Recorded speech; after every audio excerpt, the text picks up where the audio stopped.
જમીનનો યોગ્ય ભાવ સરકાર તરફથી મળે તેને લઈને ભરૂચ ખાતે ખેડૂતો દ્વારા આવેદનપત્ર આપવામાં આવ્યું છે। જિલ્લા કલેક્ટરને ખેડૂતોએ જંત્રીના ભાવ બાબતે રજૂઆત કરી આવેદન આપ્યું તો ભાડભૂત બેરેજ માટે જમીનનો યોગ્ય ભાવ સરકાર તરફથી ન મળે તો જમીન ન આપવાની ખેડૂતોએ ચીમકી ઉચ્ચારી હતી। સરકાર આ બાબતે 2025માં નવું જાહેરનામું બહાર પાડે તેવી માંગ સાથે મોટા પ્રમાણમાં ખેડૂતો કલેક્ટર કચેરી ખાતે આવી ઉગ્ર રજૂઆત કરી હતી।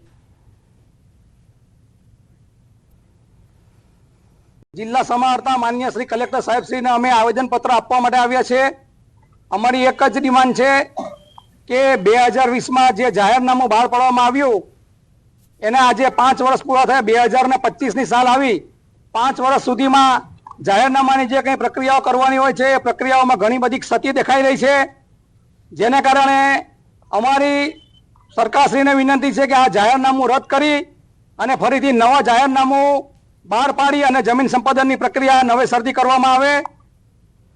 सुरेन्द्रनगरना લીંબડી તાલુકાના ખેડૂતોએ વીજ લાઇન નાખવાની કામગીરીનો વિરોધ નોંધાવ્યો છે। ખાનગી કંપની દ્વારા વીજ લાઇન અને વીજ પોલ નાખવાની કામગીરીને લઈ ખેડૂતોએ વિરોધ કર્યો છે।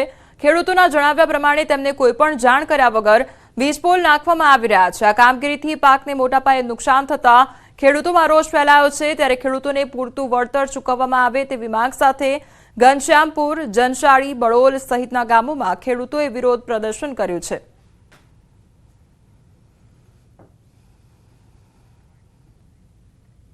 આ પાવરગ્રીડ વાળા લોકો જે મારા કાકાના ખેતરમાં ખાડો કરતા હતા જીસીબી લઈને પોલીસ સ્ટેશન સાથે, અને મેં એમ કીધું કે ભાઈ આ ખાડો કેમ તમે કરો છો? તાર કે બસ લાઈનનું કામ છે।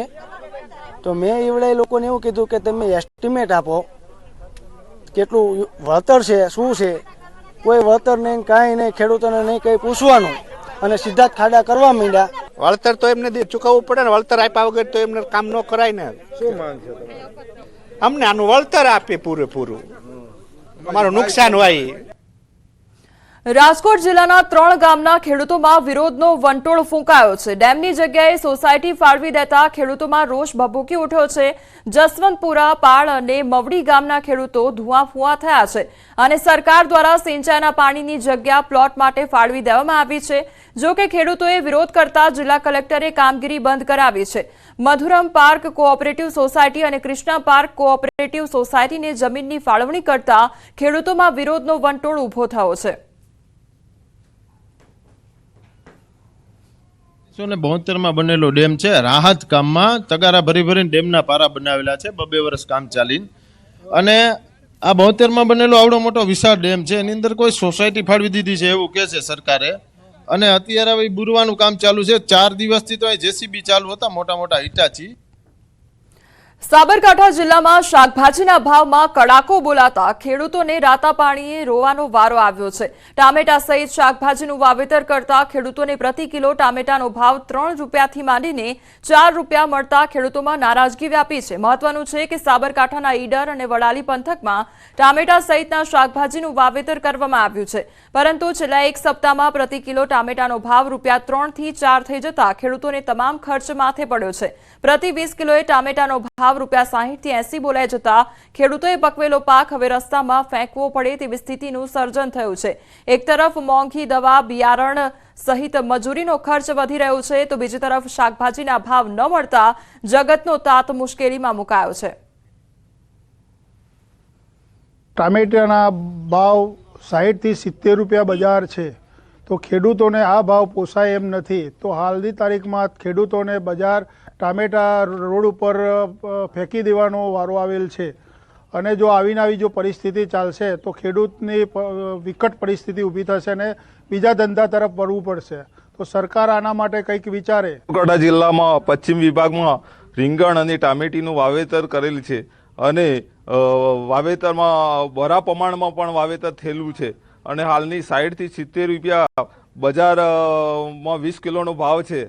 તો હાલ ખેડૂતને કશું પરવડતું નથી, અને સામે સામે દવા ખાતરનો પણ ડબલ ભાવ છે। ખેતી પ્રધાન દેશ ભારતમાં ખેડૂતોની સ્થિતિ દિવસે ને દિવસે દયનીય બની રહી છે। હાલમાં સાબરકાંઠાના ઈડર વડાલીમાં ખેડૂતો પોતાનો ટામેટા સહિતનો પાક સારા ભાવની આશા રાખીને ઉજ્જડ જગ્યાઓમાં ઢગલા કરી રહ્યા છે। જો કે આજ શાકભાજી છૂટક બજારમાં ખૂબ ઊંચા ભાવે વેચાઈ રહ્યા છે, ત્યારે ખેડૂતોએ આ વિસંગતતા દૂર કરવા અને ખેડૂતોને પૂરતા ભાવ મળે તે માટે કોઈ નિયમ બનાવવાની સરકાર પાસે માંગ કરી છે। નારાજ ખેડૂતોએ કહ્યું, જો સારા ભાવ ન મળે તો અમારે ખેતી છોડી શહેરમાં રોજગાર માટે જવું પડશે। ઓર્ગેનિક ખેતી તરફ અમે ખેડૂતો જવા માટે તૈયાર છીએ, પણ પોષણક્ષમ ભાવ આપવા માટે ગવર્મેન્ટને પણ તૈયાર રહેવું પડશે અને જે પોષણક્ષમ ભાવ મિનિમમ બંધાવો જોઈએ 200 રૂપિયા, મણનો ભાવ 20 કિલોના મિનિમમ 200 રૂપિયા તો અમે ગવર્મેન્ટ ગમે ત્યાંથી રાજી કરીને પણ કરી આપશું। એવું ગવર્મેન્ટને કંઈક ફોર્મ્યુલા લઈને અપનાવીને ખેડૂતોના હિતમાં કંઈક વાત રજૂ કરવી પડશે। ખેડૂત દિવસે દિવસે જે ઉત્તર ગુજરાત તરફ જે ટામેટાનું બાગાયત ખેતીનું વાવેતર છે, જે પ્રમાણમાં રીંગણનું, મરચાંનું, એ મણના ભાવ છે 70 થી 80 રૂપિયા અને એ જ વસ્તુ બજારમાં કિલોનો ભાવ છે 30 થી 40 રૂપિયા। તો ખેડૂત કઈ રીતના આઘારી આવશે? બનાસકાંઠાના વિભાજનના વિરોધની આગ હજુ શાંત નથી પડી રહી અને 24 દિવસ વીતવા છતાં ધાનેરાવાસીઓ તેમની માંગ પર અડગ રહ્યા છે। સૂત્રો પોકારીને થાકેલા ધાનેરાવાસીઓએ આખરે ભગવાનના શરણે જવું પડ્યું છે। હનુમાન દાદાના મંદિરે મહાયજ્ઞ યોજ્યો અને હનુમાન દાદાને આવેદનપત્ર આપી વિનંતી કરી કે હે પ્રભુ, નીચેની સરકાર તો નથી સાંભળતી, માટે હવે ઉપરવાળા તમે જ કંઈક ફેસલો કરો। ધાનેરા અને બનાસકાંઠા જિલ્લામાં રાખવાની માંગ સાથે સ્થાનિક લોકો હનુમાન દાદાના મંદિરે પહોંચ્યા અને દાદાને જ આવેદન પાઠવી દીધું। આ સાથે સરકારને સદબુદ્ધિ આવે તેવી આશા સાથે ધાનેરા હિતરક્ષક સમિતિએ હવનનું પણ આયોજન કર્યું। જો આ લોકો છેલ્લા 24 દિવસથી અલગ અલગ રીતે વિરોધ પ્રદર્શન કરી સરકાર સમક્ષ માંગ કરી રહ્યા છે, છતાં નિરાકરણ ન આવતા આખરે હિતરક્ષક સમિતિના લોકોએ આ રસ્તો અપનાવ્યો હતો। ત્યારે બીજી તરફ વાવ-થરાદ જિલ્લાના સમર્થનમાં બાઇક રેલી યોજાઈ, જેમાં ભાજપ આગેવાનો પણ જોડાયા હતા। બનાસકાંઠા, ધાનેરા અને વાવ-થરાદમાં રાખવા માંગ કરવામાં આવી છે, ત્યારે વાવ-થરાદ જિલ્લાના સમર્થનમાં બાઇક રેલીનું આયોજન કરવામાં આવ્યું। પૂર્વ મંત્રી હરજીવન પટેલે એમએલએનો ઉધડો લીધો। માવજી દેસાઈએ ધાનેરામાં જાતિવાદનું ઝેર રેડ્યું, તો ઝેર રેડીને ધાનેરાના એમએલએ બન્યા માવજી દેસાઈ અને માવજી દેસાઈએ ધાનેરા માટે શું કર્યું તેમ સવાલ કરવામાં આવ્યો। હરજીવન પટેલ માવજી દેસાઈને શરમ આવવી જોઈએ તેવું પણ કહેવામાં આવ્યું। સાહેબ, માવજીભાઈ દેસાઈ એમ કે શરમ આવવી જોઈએ, એમને આવા શબ્દ બોલે છે। તો હું તમને કહું છું કે તમે ડીસા તાલુકાના વતની છો, ડીસા તાલુકામાં તમારો ધંધો રોજગાર ચાલે છે, તમે ધાનેરામાંથી જાતિવાદનું ઝેર રેડીને અહીંયા તમે ચૂંટાયા છો, તમે એમ કે તમે આજ સુધી જાતિવાદનું ઝેર રેડ્યું, તો એ તમને શરમ નથી આવતી? હરજીવન પટેલે ક્યાંય ખોટું કામ કર્યું નથી, જેના કારણે મને શરમ આવી છે। આજ સુધી ધાનેરાના તાલુકા માટે મારાથી જે બન્યું મેં યોગદાન આજ સુધી આપ્યું છે। મોરબી મનપા બન્યા બાદ દબાણ હટાવવાની કામગીરી તો વધારાઈ છે, પરંતુ સ્થાનિકોનો આક્ષેપ છે કે મનપા દ્વારા ફક્ત નાના વેપારીઓ પર કાર્યવાહી કરાય છે, પરંતુ મોટી હોસ્પિટલ બહાર કરાયેલા દબાણો પર કાર્યવાહી નથી કરવામાં આવતી। સ્થાનિકોએ સવાલો ઉઠાવતા કહ્યું કે આવા દબાણો દૂર કરવામાં મનપા તંત્રને શું તકલીફ પડી રહી છે। વધુમાં કહ્યું કે મોરબીના સાવસર પ્લોટમાં 30 થી વધુ હોસ્પિટલની આગળ ઓટલા બનાવી દેવામાં આવ્યા છે અને હોસ્પિટલ બહાર અનેક વાહનોનું આડેધડ પાર્કિંગ પણ કરવામાં આવતું હોય છે। ત્યારે આડેધડ પાર્કિંગ થવાથી ઇમરજન્સી એમ્બ્યુલન્સ પણ ફસાઈ જાય છે અને લોકોને પણ હાલાકી પડી રહી છે। સ્થાનિકોએ ઝડપથી સમસ્યાનું નિરાકરણ લાવવાની માંગ પણ કરી છે। ની અંદર સાવસા પ્લોટ મેઇન રોડની અંદર ઘણું દબાયેલું છે, દબાણ દૂર કરે।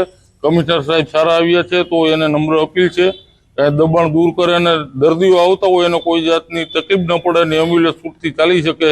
તો અમારી નમ્ર પ્રાર્થના છે કે જલ્દ ને જલ્દ સાવસા પ્લોટ હોસ્પિટલ એરિયાની અંદર આવી અને દબાણ દૂર કરે। સ્થળ ઉપર ઉભો છું, સાવસા પ્લોટમાં અનેક હોસ્પિટલો આવેલ છે કે હોસ્પિટલની જો કોઈ જાતની પાર્કિંગની વ્યવસ્થા નથી। સરકારના નિયમ પ્રમાણે કે પાર્કિંગની વ્યવસ્થા હોવી જોઈએ, જે પાર્કિંગ છે અહીંયા મેડિકલ સ્ટોર બનાવી નાખ્યા છે, લેબોરેટરી બનાવી નાખે છે, તો ખરેખર પાર્કિંગની વ્યવસ્થા તો તમે કહી દો શું તમે? પોરબંદર મહાનગરપાલિકાને શિવસેનાએ આવેદનપત્ર આપ્યું અને પોરબંદર મહાનગરપાલિકા દ્વારા શહેરના તમામ આરટીઓ એજન્ટોને પત્ર લખી વાહનની લેવેચ પર પોરબંદર મહાનગરપાલિકાનો આજીવન વાહનવેરા ટેક્સ લેવાનું સૂચન કરતા લોકોમાં રોષ જોવા મળી રહ્યો છે। આ મુદ્દે પોરબંદર શિવસેનાએ મહાનગરપાલિકાના કમિશનરને આવેદનપત્ર આપી રજૂઆત કરી। શિવસેના તરફથી આવેદનપત્ર આપવા માટે નગરપાલિકા આવેલા છે જે જૂના વાહનમાં જે વેરો નાખેલો છે તો પોરબંદરમાં જ આ વસ્તુ છે, ગુજરાતમાં તો કંઈ છે નહીં આ વસ્તુ, બરાબર. તો અમે આ વસ્તુનો માટે એનો વિરોધ કરીએ છીએ. શિવસેના દ્વારા રજૂઆત મળેલ છે, જેમાં જૂના વાહનો પર જે વેરો લગાવે છે એના વિરોધ બાબતનો છે. આમાં અમે જે કાયદાકીય અભ્યાસ કરી અને એનો જે નિયમોસર જે કાર્યવાહી જે કરવામાં આવનાર છે. સુરત જિલ્લામાં ખોખાર દીપડાએ દહેશત મચાવી દીધી છે. આજે 2 સ્થળોએ દીપડો દેખાતા લોકોમાં ફફડાટ ફેલાયો છે. તેમજ માંડવીમાં મુજલાવ ગામે દીપડાએ દેખા દીધી.